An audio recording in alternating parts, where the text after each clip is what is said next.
So I'd just like to check in with you guys, really. This morning was just a very brief, massive overview of what we're going to be doing over the weekend. But I'm interested to hear from you. What have you heard from what we've said so far? Can anyone talk about what you think it's about, what you've been hearing? You don't have to. It's just a question.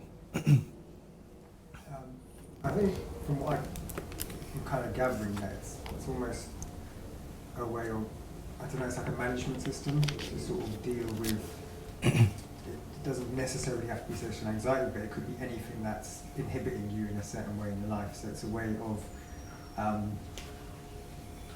thinking about situations in a more helpful way that you can deal with it more appropriately when the time comes, in the present moment. That's what I've got. Great. So it's kind of generalises into everything. Yeah. Yeah, great.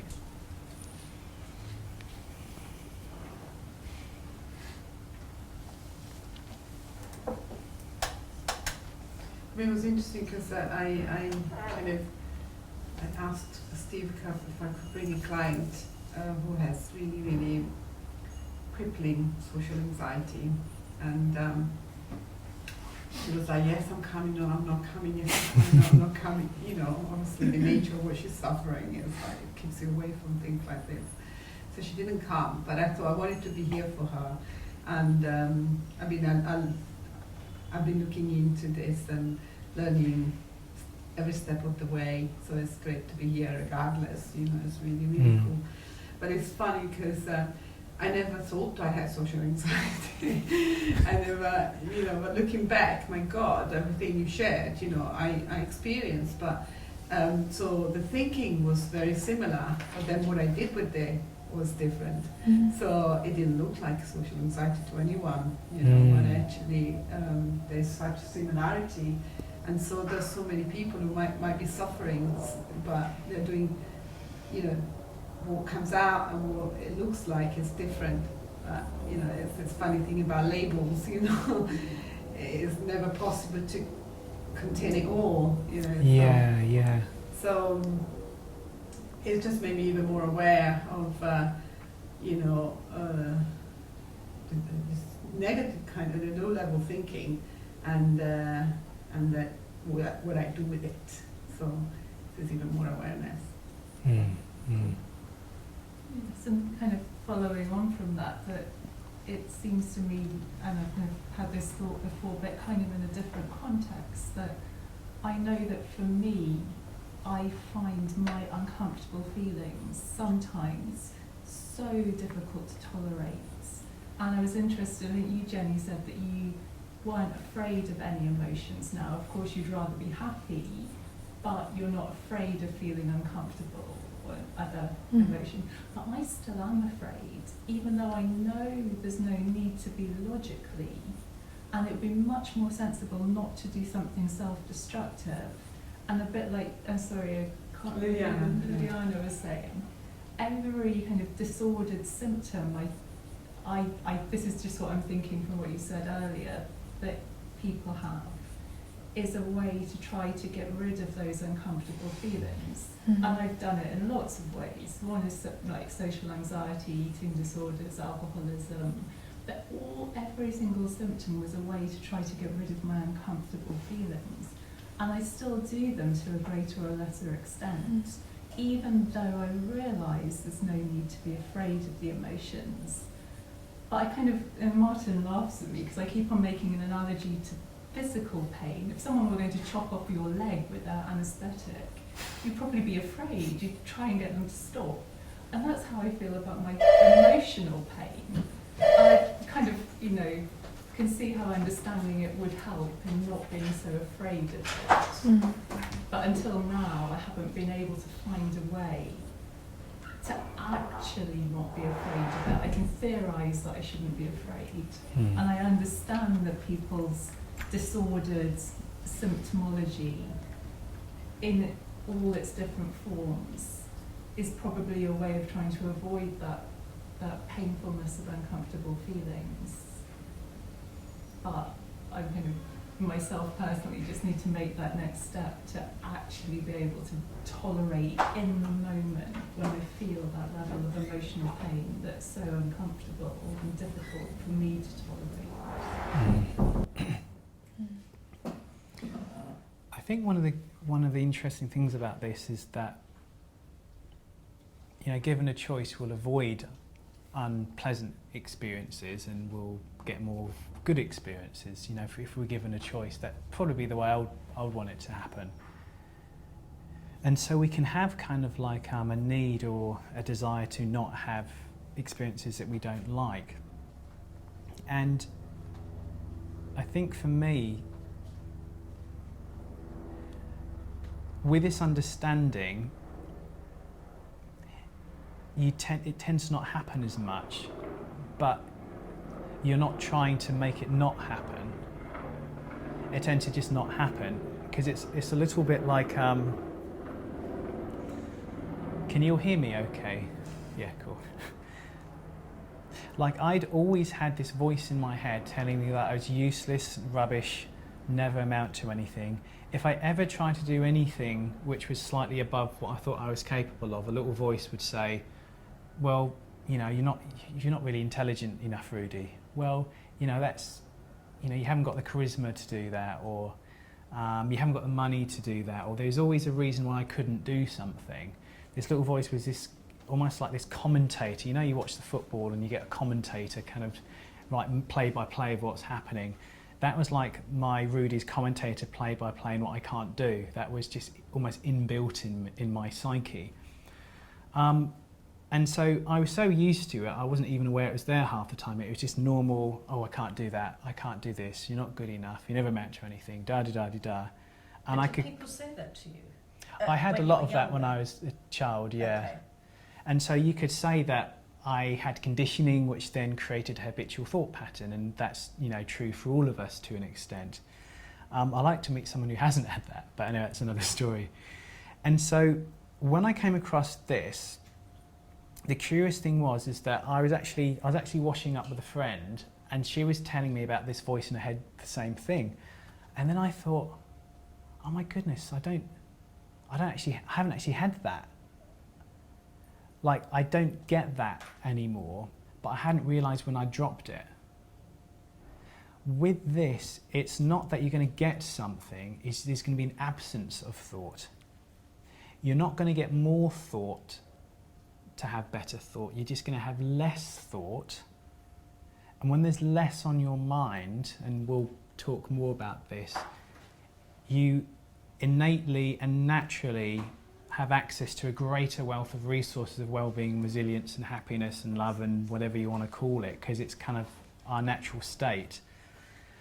And so I wouldn't really worry so much, because I know it's completely logical to think that you don't want to have this experience, you don't want the intensity of that experience, or you don't want to have that experience as often as you have done. And what I'll say is that the more you look in this direction, you may find in retrospect, when you look back, that you're not having that experience anywhere near as much as you did, but you don't know when you stopped doing it. Because this isn't about building up something to get better. It's actually dissolving, it's taking away, it's unlearning. And, you know, I've had these really strong habitual thinking patterns most of my life, and all of a sudden they're not really there anymore, and I don't know when they disappeared. There's an absence of them. And the thing is when you have less thinking about your thinking, you can say you've got a freer mind, and you will naturally reconnect to an already present wealth of resources. And for me, as a feeling state, that seems to me to feel like love or gratitude or clarity of mind or good feeling or whatever, however you want to define that. For me, that's my definitions of that. But for a long time I tried to seek that, to find that. I went on a quest for that. I wanted to get more of that. And what I realised is that's actually already there. It's like having an elephant in the room and you keep walking around it you keep walking around it, but it's still there, but you can't see it. When you wake up from the trick of life, from the illusion of experience, when you see where your feelings are actually coming from in the moment, all of a sudden you see the elephant's always been there, but you just haven't seen it. And I think as well, it's just saying it's thought in the moment doesn't do anything for us. It's when we wake up, when we realise something in the moment insightfully, that it does something for us. And I think it's easy for me to talk about my journey now. Like, I've been learning about this for 9 years, and I think initially, like, I'd still have really strong reactions, but it seemed that they lasted a little bit less time. So I'd remember a bit quicker. So it wouldn't be, you know, before it could have been like a week of depression and anxiety and feeling awful, and suddenly it might have been a day. And then, so it wasn't that it... So I think on the movie side, we've got transformations where people literally have overnight, it seems, changed. And I know that my change was, within 3 days, night and day different. Like, my family were really worried about me. They thought I'd joined some crazy cult, because they were like, how have you gone from being that to this? But that didn't mean that I didn't still have terrible days. And it's still really uncomfortable, but I started to be aware that there's something within us as human beings that is observing our experience, that's aware that we're uncomfortable. And I've got quite interested in that. What is this awareness? What is this consciousness that we have as human beings that is able to see our experience, or even have an intellectual understanding that it's thought? What's that within us? And it seems the more that we look to what that is, like, and we'll all have our own words for that, we get less interested in what we're thinking. So I know for me still, if I think there's going to be conflict or I'm going to get told off, like, even if Rudy's having a difficult conversation with someone, or having to, you know, talk to the phone company because our phone's been out for ages, I have to take myself in the other room and have music on because I don't like listening to the conversation. So that feeling of uncomfortableness and kind of conflict, I still avoid. So it's not that we're suddenly going to just be okay with everything, but I'm aware that when I calm down again, there's a place within us that's okay. And it seems to be the place that we come back to after we've kind of gone off in a crazy thought storm, or whatever we've done. There seems to be a calm that I come back to. And I'm more interested in that now than the crazy thought storm. And again, it hasn't been through trying. Like, when I was talking the other day, someone asked, it sounds like you're saying that things have changed in your life that are quite surprising to you. Could you talk more about that? And like, just sitting in this group of people is surprising to me, that I'm sitting here doing this. That would not have been possible. It would have been my worst nightmare. And I haven't tried to get better at speaking in public. I haven't tried to feel less uncomfortable. But I've got less interested in uncomfortableness and worry and fear and insecurity. And like, with my eating disorders, I can still have some of the same thinking. Like, I can wear certain clothes on a night out and I feel fine, and then the next day I'll try and wear them and I look awful. Like, I can still have a lot of the old habitual thinking that I had as a teenager, and sometimes it can feel just as horrible, I think.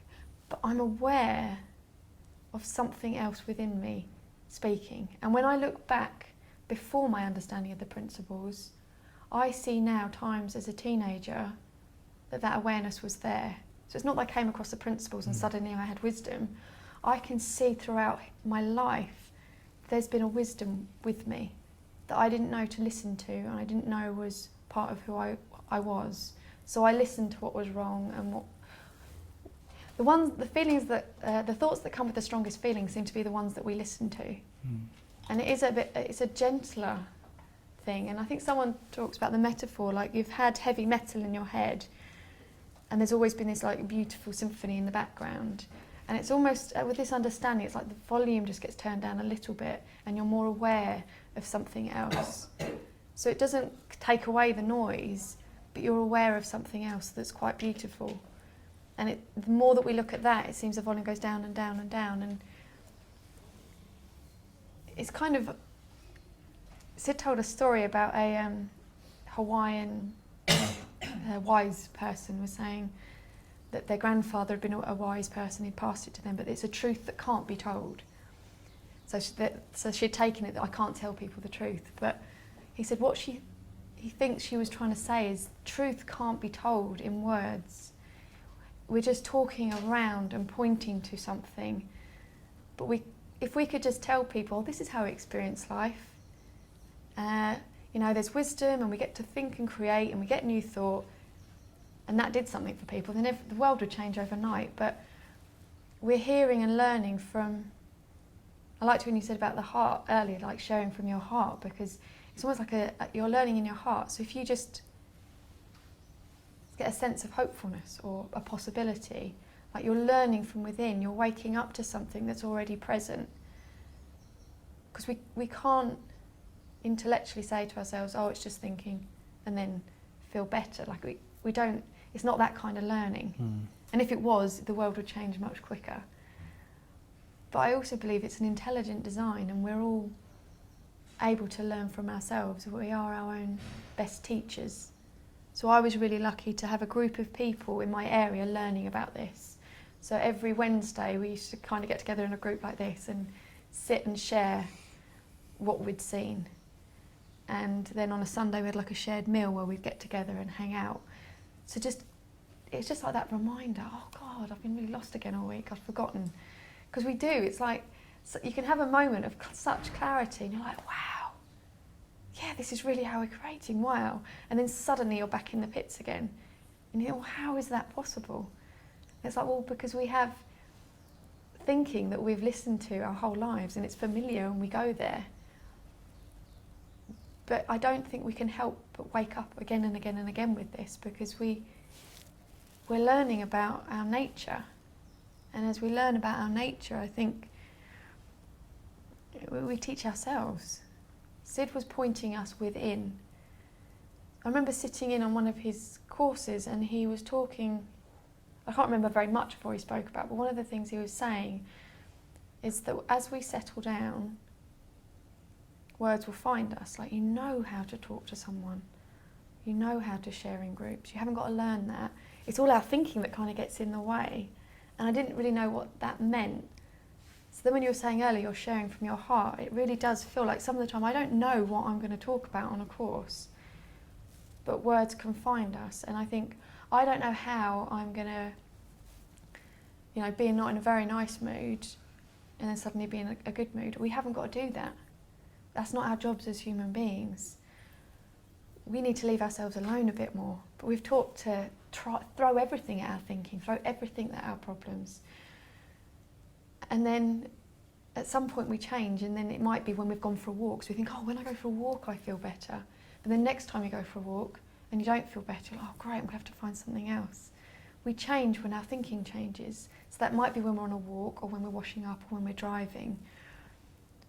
But as we start to see that more at play, and it's like, don't take my word for it or Rudy's word for it or Steve's word for it or anyone else's. You'll start to see in your own life, like I was feeling awful and then suddenly I wasn't. And then normally that would, you know, floor me for a few days, but oh, actually it was only a day.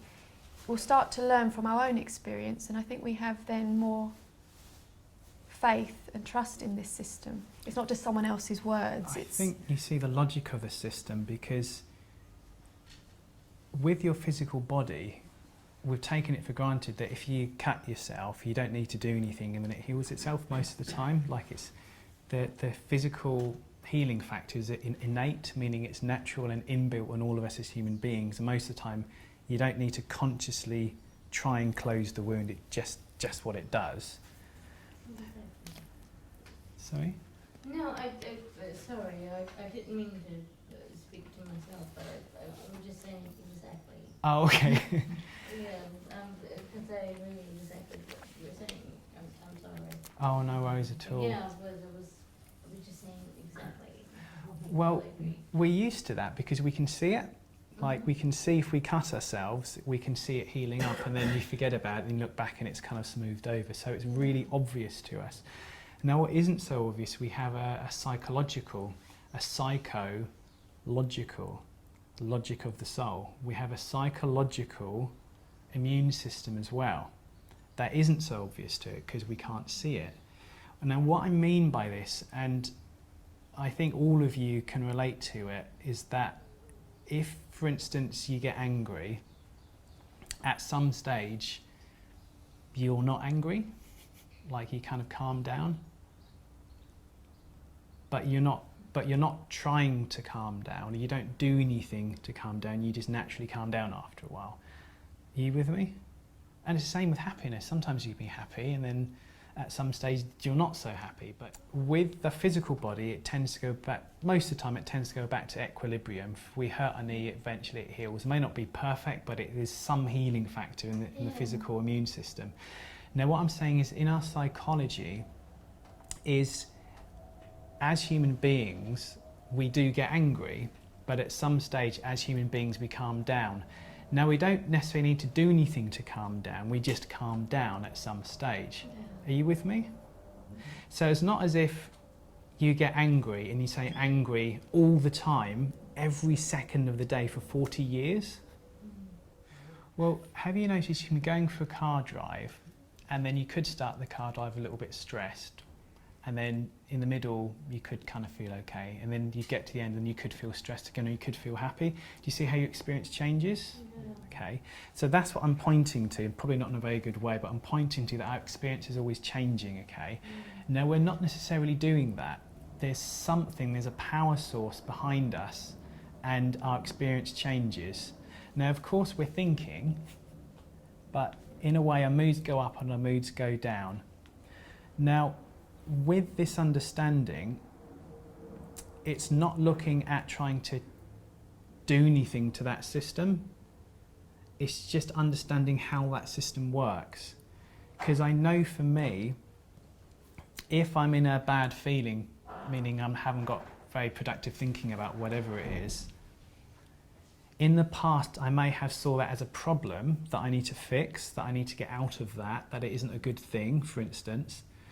And what I'm seeing now is if I'm in a bad feeling, all it means is I'm having some thinking that isn't very helpful, but it's actually okay.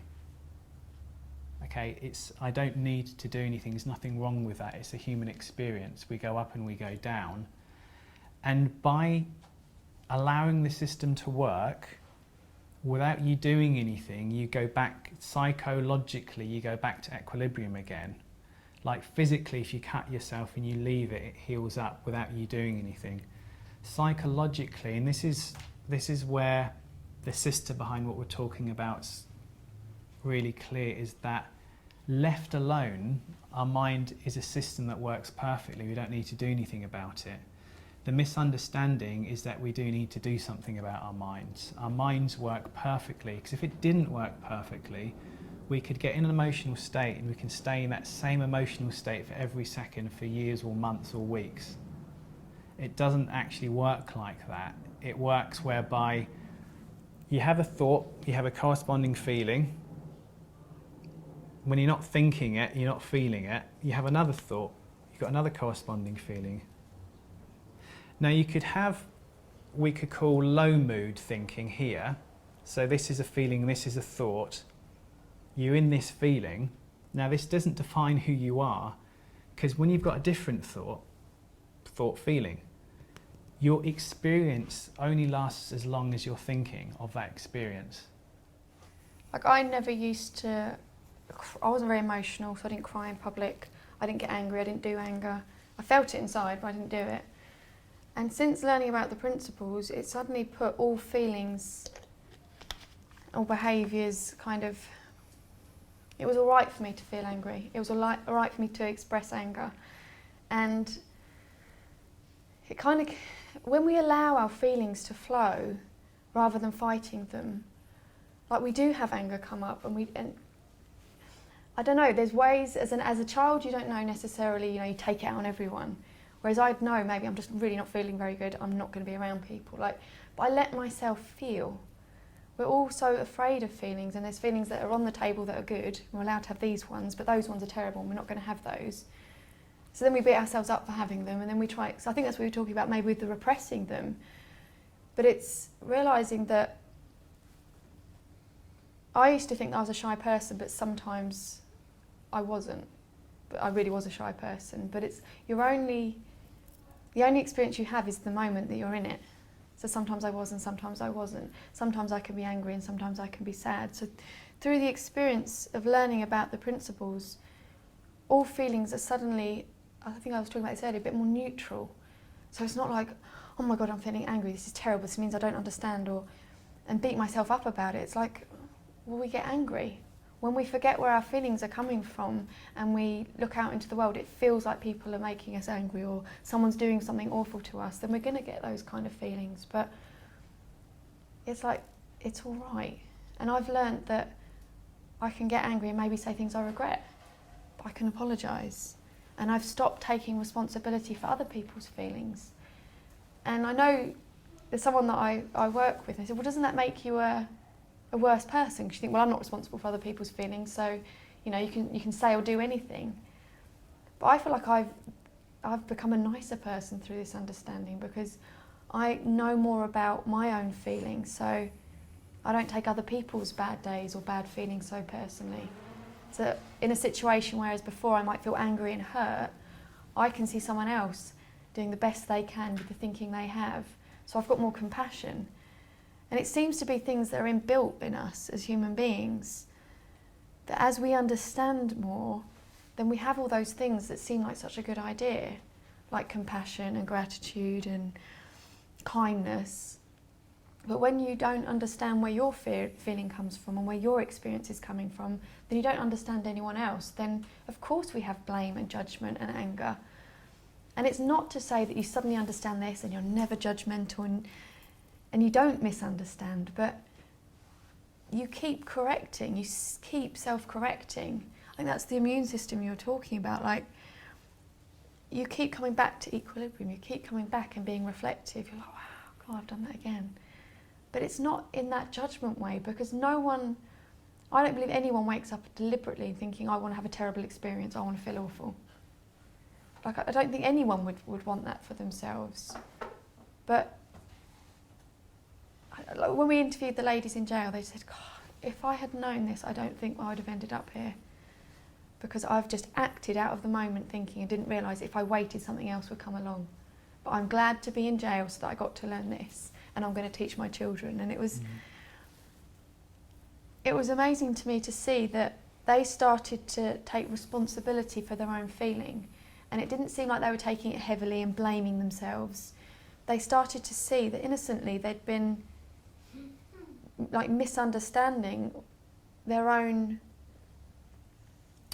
thinking and acting upon it.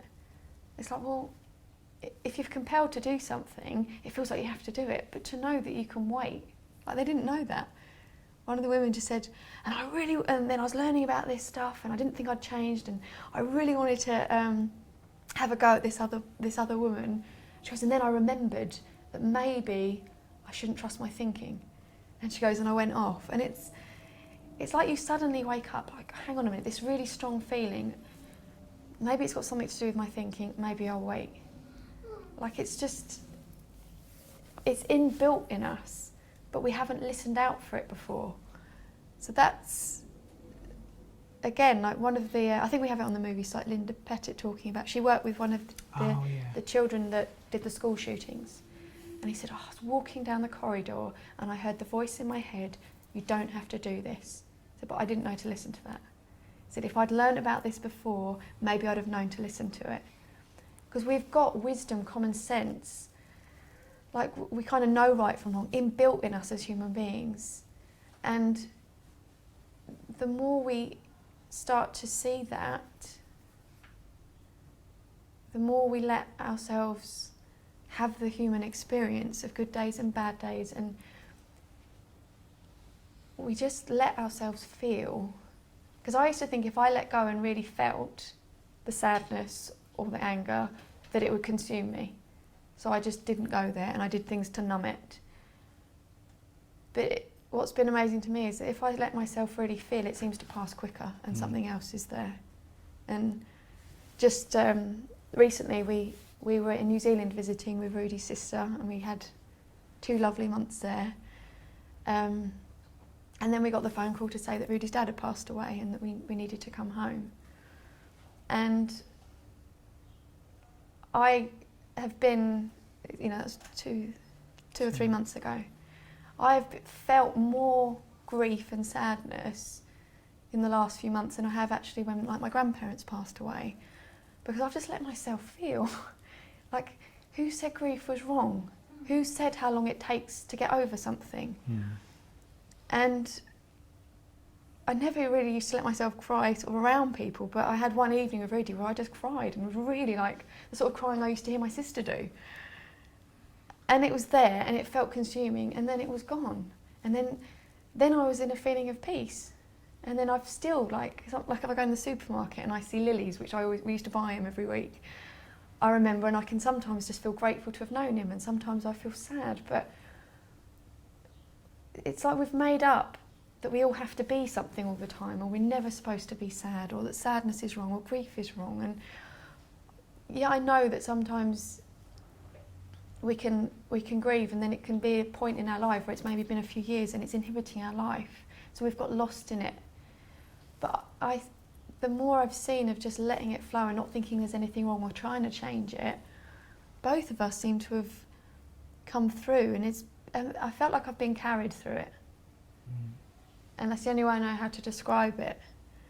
And then I was talking to Steve about this the other day.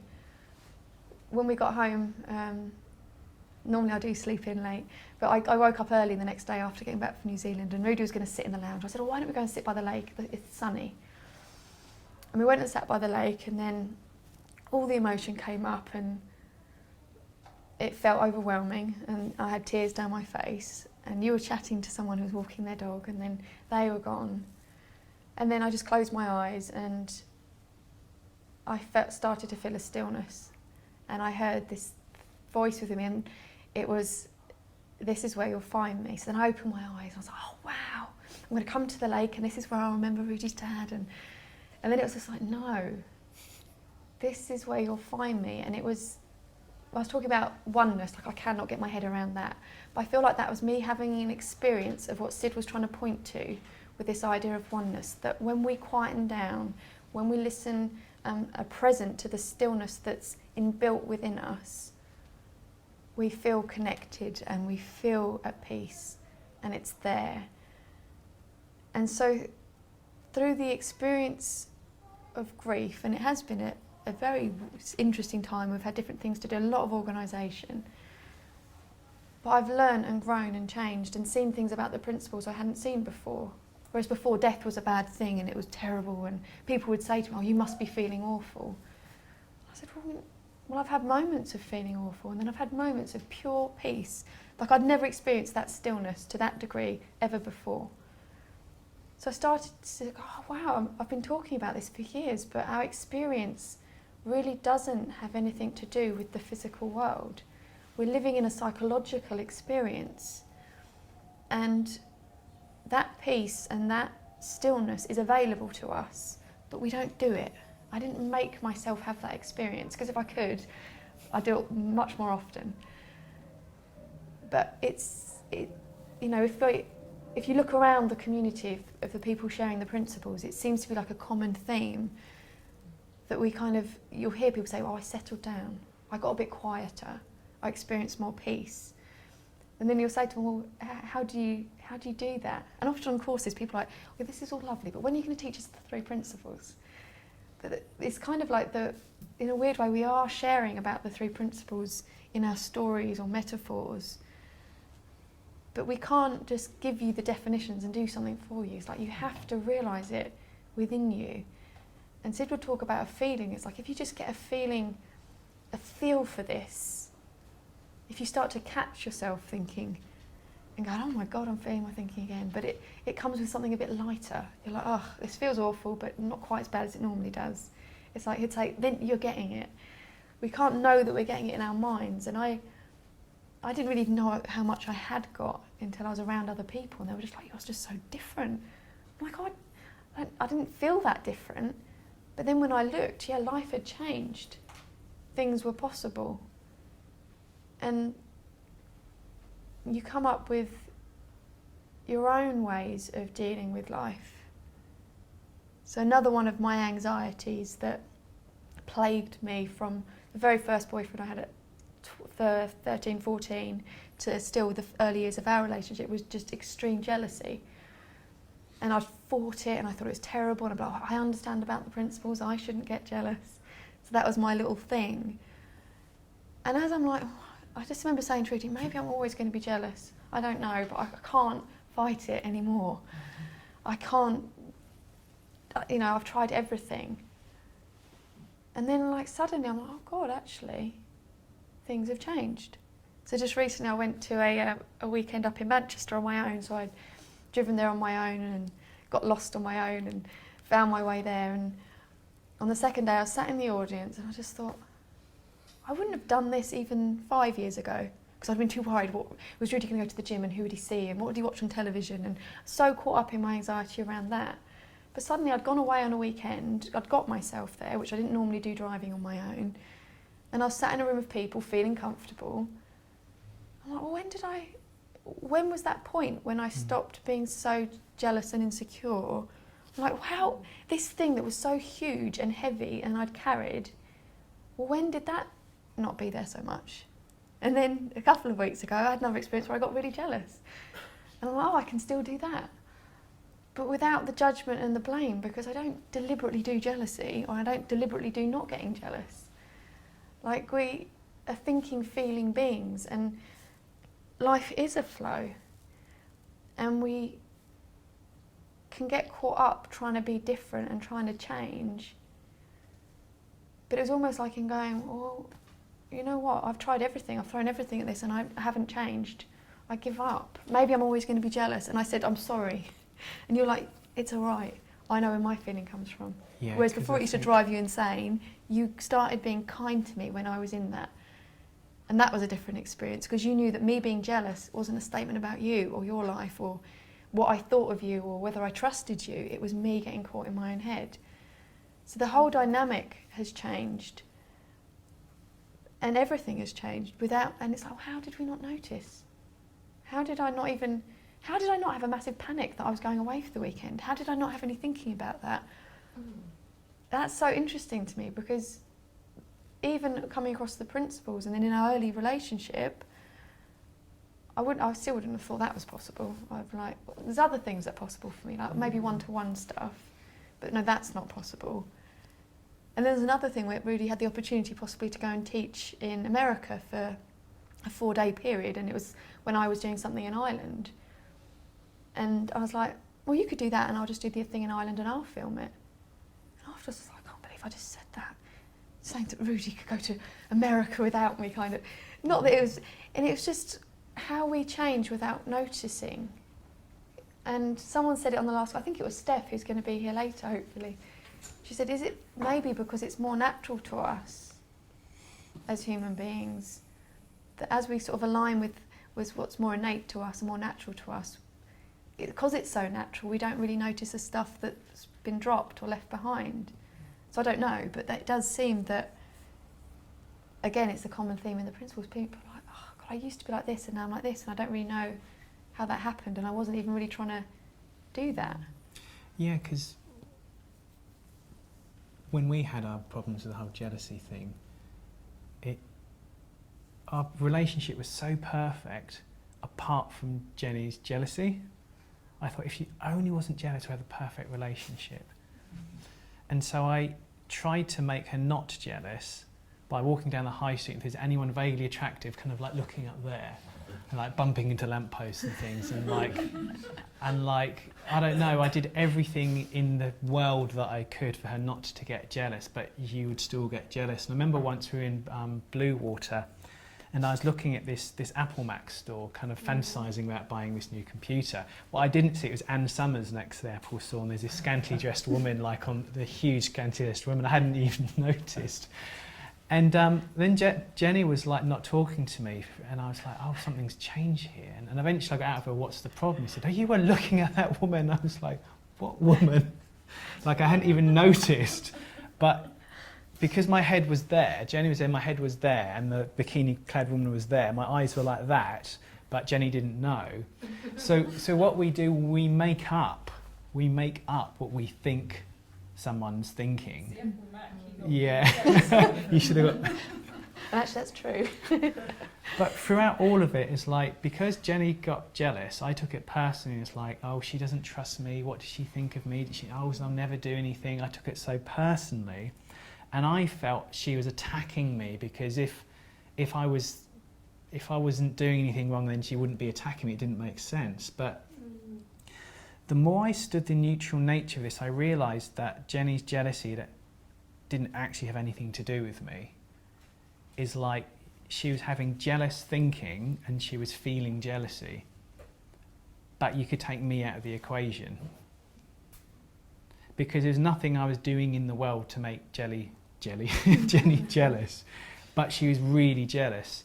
Now, initially, when I didn't understand this stuff, I used to take it very personally, used to argue about it, you know. But then the more I saw the nature of, it's a bit like you are creating a hell for yourself. Now, if you've got a loved one and they fall over and they cut their leg and they're hurting, you'd be over and you'd be helping them. You'd be like, you know, you'd have compassion for them. Now, if your loved one does that to themselves, but psychologically, we tend to push them over again.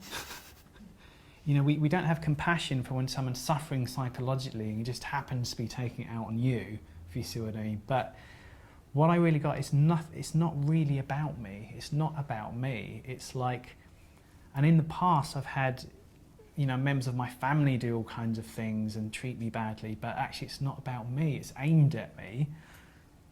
But if you're not feeling so good, you're not going to act so good. Like, that's true for everybody. It's not just me. It's not just you. Same for everybody. If you're not feeling so good, you're not going to act so good. If I'm not feeling very good, I'm less likely to chat to the person in Tesco's. I'm less likely to let someone out when I'm driving. I'm less likely to be friendly when I meet people. It's not a judgment. It's just the way the mind works, and it's neutral when it's normal. When I'm feeling better, I might chat to the person at the checkout. If I'm feeling better, I might let people out. If I'm feeling better, I might be friendlier when I meet people. That's the same for everybody. That's not just unique to me, it's universal for all of us. And I think with other people, when you see that you're feeling your thinking of the other person's behaviour, it takes their behaviour out of the equation, because they're feeling their thinking, I'm feeling my thinking. And the funny thing was, towards the end of Jenny's jealousy, she could get really angry, and it's directed at me, but it showed me the truth of my experience, because I could, sounds a bit soppy and I do apologise for non-couples, but I could look into her eyes and say, I love you when you're angry. I could just hug her, I could ignore the shouting or whatever, because I know it didn't have anything to do with me. I know when you're not feeling so good, you're not going to behave very good. And one of the major causes of people breaking up is that they make decisions when they're not feeling very good. And I'm not saying it's a good or a bad thing. An implication of not feeling good is that you're not going to say very nice things and you're not going to have very high EQ. And when you're feeling better, it's more likely you're going to say nicer things and you have a higher EQ or emotional quality. It's just built into the system how we operate as human beings. And we've worked with like lots of couples, and they've realised they didn't need to break up. It's all thought. It's just all looking at people from the past. It's acting out of, because when you feel justified in acting, if it's not a peaceful feeling, you really shouldn't trust it. Your feeling is a barometer to what you're thinking. And I know, like, one of the, Roger Mills, who worked in communities, is a story about, he worked in Modello, and it's on the movie site, but this one woman got a call from the head teacher saying that your son's brought a knife into school. And this was a community that thought it was okay to really beat their children. If they do bad, they get a good hiding. And so her immediate thing was to get really angry. It was like, when he gets home, I'm going to whip the hell out of this boy. He shouldn't be doing that. And then it occurred to her what Roger Mills was saying, is like, oh, okay, I'm not feeling so good. Obviously, my behaviour is going to reflect that. Maybe I need to just calm down a bit here. But she couldn't calm down. She was so angry. So when her son came home, her immediate thought was, right, close the door. I'm going to give him a good smacking. And just another little pop of wisdom, don't talk to him right now. So she said, can you go up to your room? I'm angry. I need to calm down. And so he went up to his room, and eventually, you know, I said about this system that rights itself if you leave it alone. Eventually, she just naturally started to calm down just a little bit. She went up the stairs, went into the room, and the boy was kind of like this, ready for his hiding. And she just looked at him like this, and he said, "Oh, Mama, aren't you gonna smack me?" And she said, "No. What is this about the knife? Tell me, what were you thinking?" And he basically just said that these kids at school have been bullying him, and he doesn't know what to do. He's told the teachers nothing's happening, and he's in a lot of pain. So I brought the knife in as a deterrent, and when they tried that, I pulled the knife out, and they haven't touched me since. So I'm never going to use it. And then she saw why he would have a knife. It made sense. Just because something doesn't make sense to us doesn't mean to say it doesn't make sense for somebody else. But she managed to, seeing the logic of this system working in the moment, not act with the first thinking she got. She just needed to step back a bit. And she had a long conversation. He didn't bring the knife in, but lots of things happened in that community, and we've got it on the movie site if you want to watch it. That was Lockwood Gardens. Oh, that was Lockwood Gardens. But the thing about seeing the spiritual logic of our experience, it allows us to understand that experience so we have a nicer experience, you know. We're going to show up differently with people. We're going to have more compassion. We're going to have more understanding. We're going to not take the crazy thinking we have so seriously, you know. And for me, it sounds a bit wishy-washy, and I do apologise, but I've never felt so utterly in love with everybody that I'm walking past in the street for no reason. I mean, universally, you feel kindness towards people for no reason. You feel there's less separation between you and everybody else. It's easy to feel it for your family and friends, you know, but there's just less separation, because the thing that brings us all together in the same family is this universal understanding. It works the same for all of us in exactly the same way. Like, there's 7 billion unique people on Earth, but there's only one system that's creating that uniqueness. It works the same way for everybody. And out of that same system creates those 7 billion different uniqueness of the individuals. But all of us feel what we think. All of us take our thinking as something that we need to act on as real. But what I'm saying is that there's like another way. We can get more curious about the thinking. We don't have to act on our thinking. And when we did go into the jails and prisons in America, and we spoke to the inmates and we filmed them, the thing they said that is the most helpful is that I don't have to act on every thought I have.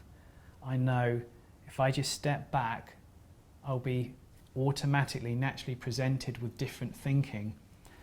And I remember talking to Dr. Dickon Battinger, who's such a genuinely lovely man who facilitates this. And in the role of parenting, his daughter did something really stupid at school. So when she came back, because he kind of got a really deep appreciation of this, he said to her, what were you thinking to do something so stupid? Now, if you said that to most kids, you'd immediately get, well, why are you so, there's a reaction. But he said it with such neutrality and such kindness that his daughter reflected and went, it seemed like a good idea at the time, but it really wasn't a good idea, wasn't it? And he's like, yeah, no, not a good idea at the time. And that's kind of the end of the conversation, because he didn't need to tell her what to do. She knew what to do.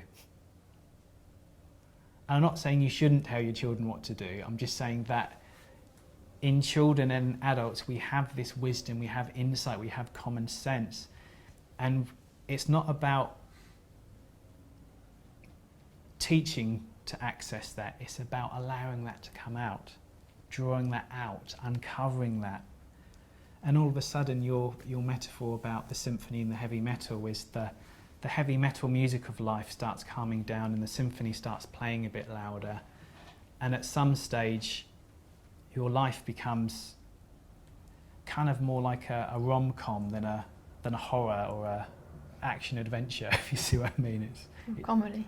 Yeah, it comes more like a comedy.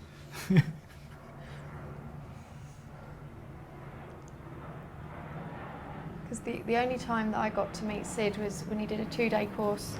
So Sid, for people who don't know, is the guy that uncovered this. He was the guy that kind of started all this work 40 odd years ago.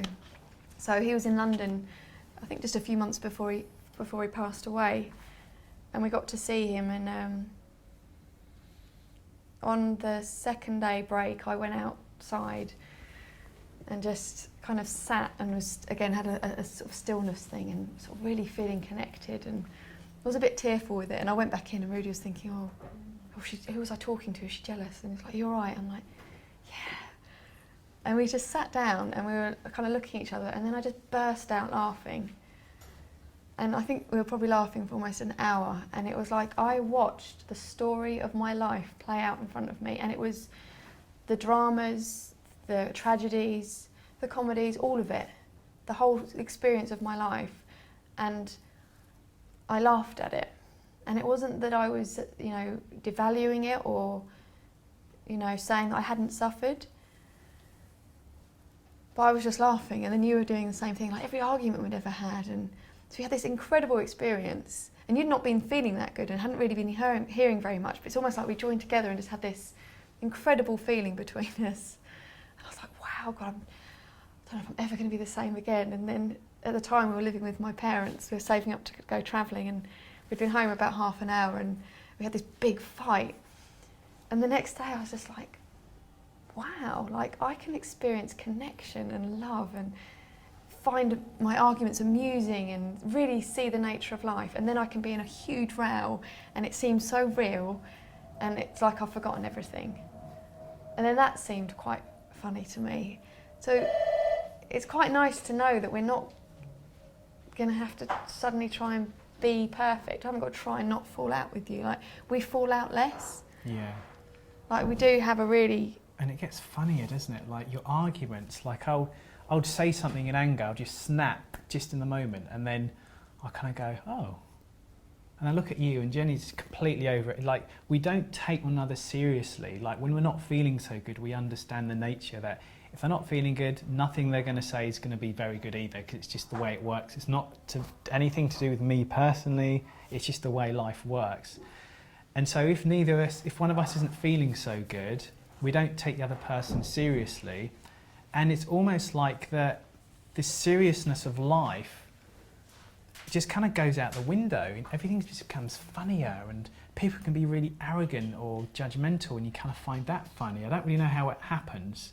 And I think with that, there's things that happen in life that need to be dealt with. There's things in life that are serious, and it's like, it's not that you're inappropriate. Like, yeah. You kind of see that we know how to be appropriate. We know how to show up in life. So yeah, things become a bit lighter, but it doesn't mean that you just laugh at someone suffering, or I don't mean you don't. That. Yeah. So Because I know sometimes people are like, well, hang on a minute, don't you start just being horrible to people? But you become more appropriate. Your responses are more appropriate, and I think it's not just a relationship with a partner, but it's like your relationship with your own thinking changes. And when that happens, your relationship with other people all around you changes. And I think the reason why I said before the break that we've entitled this about social anxiety, but it's really, again, like it's any kind of behaviour or addiction or kind of condition or label are all symptoms of the same thing. So we might be telling a story about us as in a relationship, but we're pointing to the same thing, that it's as our levels of thinking change, our behaviour changes, and as we start to take responsibility for our own feeling, we see other people's thinking about us. We see other people's thinking taking them up and down. And we're driving here today and I was like, wow, everyone's just walking around, feeling their thinking, doing their day. And most people not even really aware that's what they're doing, just in life. And that's everyone. And that's what I love about this understanding. It applies to everyone.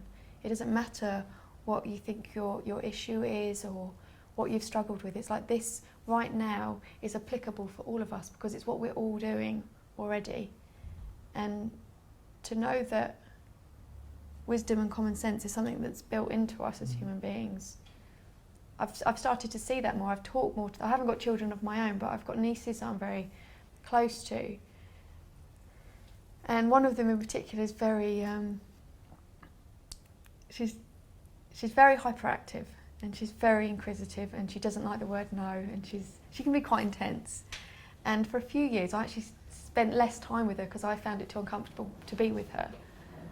And at some point I realised that I was blaming her for my feeling. Because she behaves like that, I feel like I do. And then it just occurred to me, well, maybe I could talk to her about it. She's 8 years old, so I just had a conversation. I said, do you know what? We haven't seen each other as much. Because when you come to my house, you don't listen to anything I say, and you break things and you don't do anything I say, and I feel out, you don't listen. I really want to spend time with you. What do you think we could do together that would make our time more enjoyable? Could we come up with some rules? And I started talking to her. So when I stopped blaming her for my feeling, I had insight how to communicate with her and change our relationship. So something needed to change. But she had so much, which she goes, well, some of your rules I think are a bit silly. I said, okay, can we talk about that? So then we talked, and I said, well, actually, I know you feel like you're really grown up, but you're actually only... She's right, because she's just a little kid. Yeah, it's like, well, just because you're 8 years old is wonderful, but actually you're not old enough to take your sister for a walk round to Grandma's house. I know it's very close. By the fast road. Yeah, by the fast road. So we started to just communicate. I was like, so okay, so I can see some of those rules are a bit silly, so maybe we'll come up with things. You like play around and stuff like that. Yeah. Yeah, so just trusting that she had wisdom that I could talk to, rather than just thinking I was right. Yeah, and another thing, what you said was really key, and I think we should probably stop in a minute and have a break, is that although we're saying that your experience is your own, like it's your thinking about the person creating your feeling, okay? That's neutral and universal for everybody, but that's not saying that if you feel bad, it's your fault. If a person's aggressive to you and you feel bad, that it's your fault that you feel bad. We don't mean it in that way. There's a very different discriminator here. All we're saying is that the only way we get any experience is via our own thinking, and it's universal. Are you with me? It's neutral, it's universal, it's not personal, it all works the same for everybody, so there's no, you can take judgment out of it. And also from the last thing you said, Jen, is the way you talk to Lewin. I didn't mean you to be offensive. Oh, no, this is another point. I just wanted to kind of wrap up before we finish, is that when you see where your feelings are coming from, you can have different conversations. There may be things you do need to talk about with, although you're feeling, you're thinking, there maybe is behaviours people are doing that you'd feel Need a conversation. You need a conversation about. So you can't just have that behaviour and go, oh, it's my thinking, it's my fault, I'm feeling bad. That's not what we're saying. It's like, if we talk to the person from a different level of well-being, like if we're not talking to them when we're insecure or upset or angry, if we can just kind of step back and get our bearings, we can have the same conversation, but it will create a lot more positive impact because we're coming from a different level of being. Does that make sense? Yeah. I can agree with what you're saying, but I can recognise that for me, some of the most kind of real and authentic communication I've had has been when the emotional temperature has been turned up somewhat. When perhaps you're in the middle of maybe buying into your own thoughts and feelings and delusions, or whatever you want to call them. But that's got me to a much more real and authentic way of being with another person. Whereas if I go away and I think about it, and I can kind of then get back into maybe a more dispassionate and intellectualised way of looking at the situation, which is my normal way of being. I would prefer to be more flowing and in the moment with that other person, and to actually gain the benefit of the interaction that would then give rise to. Yeah, no, I agree with you. I think we're talking in generalisations here, because you can be in having sometimes an argument can be quite useful sometimes. Yeah.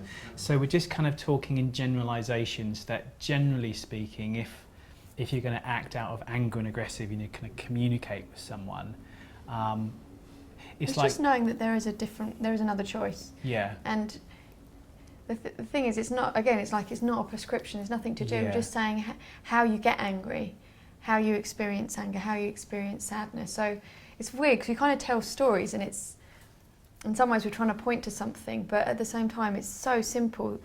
You know, we could teach it in like 2 minutes what the 3 principles were, and that you feel what you think. So it's almost like telling stories to kind of, because of some people, oh yeah, I've kind of experienced that, or I've seen where that's happened to me. But like I'm grateful for the fact that I'm able to express myself, and sometimes it doesn't always. It's just in the moment expressing myself, and it's something like the way that children do, because it seems to pass quicker.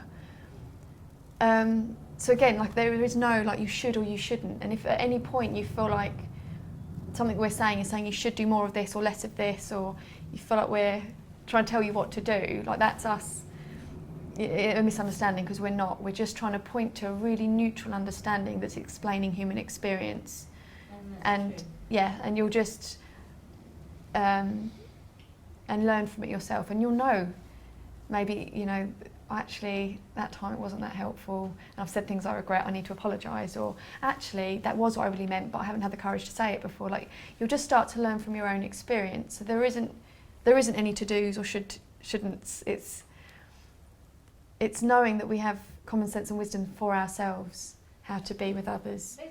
I think all we're saying is not what to do, but we're feeling our thinking in the moment, and we're going to act consistent with how we feel. It's just, that's not a prescription on what to do, that's just a description on what's happening in the moment. And as to what to do with that is entirely up to you.